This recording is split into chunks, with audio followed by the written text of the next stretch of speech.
السلام عليكم. لا تنسوا الاعجاب بالفيديو والاشتراك في القناة تشجيعا لنا لنستمر بنشر المزيد ان شاء الله. السلام عليكم ورحمة الله وبركاته.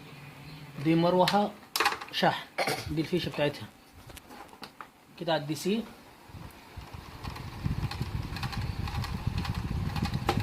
دي الفيشة بتاعت المروحة، ادي المروحة دي كانت جاية عطلانة فاصلة خالص، الحمد لله تم صيانتها الحمد لله بنجاح. السلام عليكم ورحمة الله وبركاته.